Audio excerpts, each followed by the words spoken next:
Welcome back, everyone. Let me ask you something. Why do some businesses rise faster than others, even when they start with the same resources?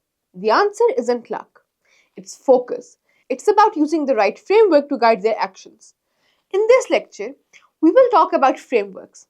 We will compare SMART goals, OKRs, and the balanced scorecard, and we will figure out how to choose the one that fits your business best. In this lecture, you will understand key goal setting frameworks, learn how to match a framework to a business's needs, see examples of these frameworks in action.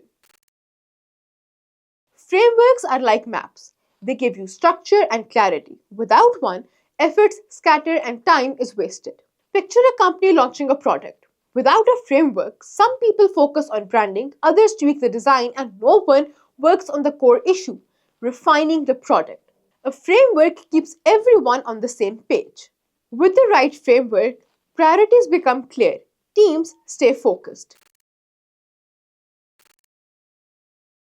Let's begin with SMART Goals Framework.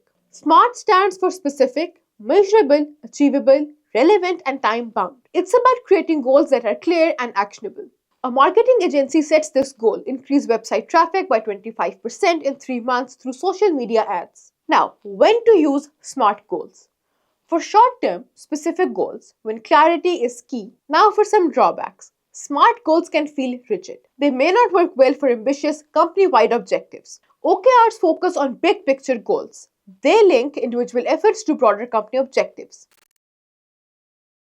An e-commerce company's objective become the top choice for online shopping. Key results: increase repeat customers by 15%, reduce cart abandonment rates by 10%.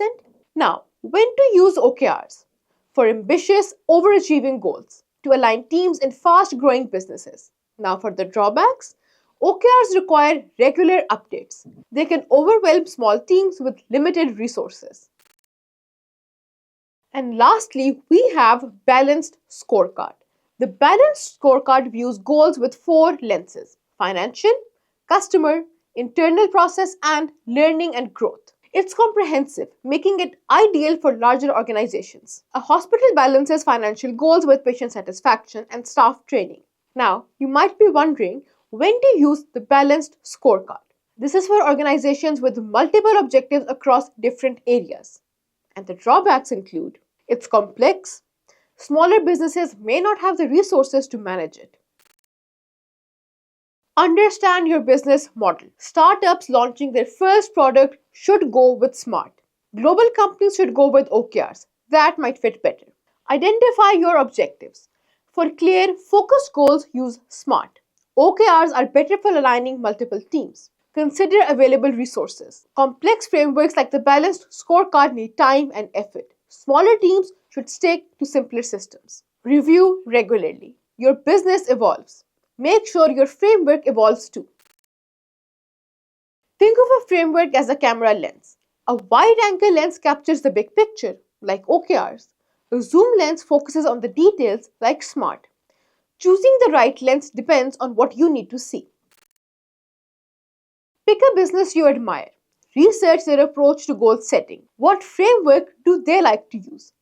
Why does it suit their model? The right frameworks can change everything. Today, we compared SMART goals, OKRs, and the Balanced Scorecard. Each has strengths.